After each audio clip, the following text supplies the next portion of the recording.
ওম শান্তি। 21 ছেপ্টেম্বৰ 2024 সাকাৰ মহাবাক্যৰ সম্পূৰ্ণ সাৰ কথা। মৰমৰ সন্তানসকল, পিতাই কল্পই আহি তোমালোক সন্তানসকলক নিজৰ পৰিচয় দিয়ে। তোমালোকেও সকলোকে পিতাৰ যথাৰ্থ পৰিচয় দিব লাগে।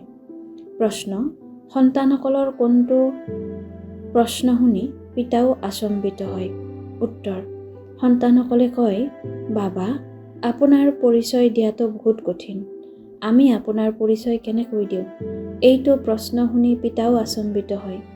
যিহেতু তোমালোকক পিতাই নিজৰ পৰিচয় দিছে, গতিকে তোমালোকেও আনক পিতাৰ পৰিচয় দিব পাৰা। এই ক্ষেত্ৰত কঠিনতাৰ কথাই নাই। এয়াতো বহুত সহজ। আমি সকলো আত্মা নিৰাকাৰ, গতিকে আমাৰ পিতাও নিৰাকাৰেই হ'ব। ধাৰণাৰ বাবে মুখ্য সাৰ: মই আত্মা, অকাল আসনধাৰী। এইটো স্মৃতিত থাকিব লাগে। সদ আৰু বেসদৰ সিপাৰে যাব লাগে। সেয়েহে সদত বুদ্ধি আবদ্ধ কৰিব নালাগে। 2. বেসদৰ পিতাৰ পৰা সম্পত্তি পোৱা যায়, এইটো নিচা থাকিব লাগে। কৰ্ম, অকৰ্ম আৰু বিকৰ্মৰ গতিক জানি বিকৰ্মৰ পৰা হাত সাৰি থাকিব লাগে। পঢ়াৰ সময়ত পেছাগত কাম-কাজ আদিৰ পৰা বুদ্ধি আঁতৰাই দিব লাগে। বৰদান: শ্ৰীমতৰূপী লেকাম মজবুত কৰি মনক বশ কৰোঁতা বালক তথা মালিক হোৱা। জগতৰ লোকে কয়, মন হৈছে ঘোঁৰা, যি বহুত বেগত দৌৰে, কিন্তু তোমালোকৰ মন ইফালে সিফালে দৌৰিব নোৱাৰে, কিয়নো শ্ৰীমতৰূপী লেকাম মজবুত। যেতিয়া মন বুদ্ধি কাষৰীয়া দৃশ্য চাবলৈ লাগি যায়, তেতিয়া লেকাম ঢিলা হৈ যোৱাৰ কাৰণে মন চঞ্চল হৈ যায়। সেইকাৰণে যেতিয়াই কোনো পৰিস্থিতি আহে, মন চঞ্চল হয়, তেতিয়া শ্ৰীমতৰূপী লেকাম মজবুত কৰি দিয়া। তেতিয়া লক্ষ্যত উপস্থিত হৈ যাবা।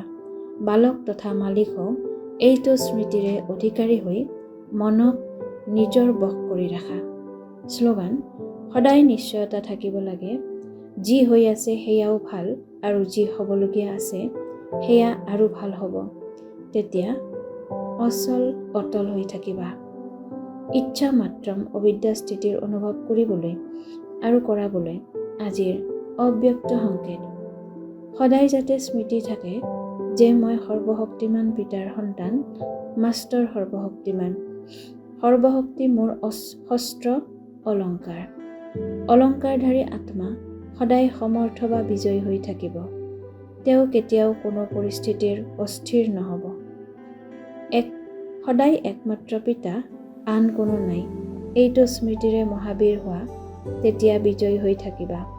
মস্তকত বিজয়ৰ অবিনাশী তিলক চিকমিকাই থাকিব। ওম শান্তি।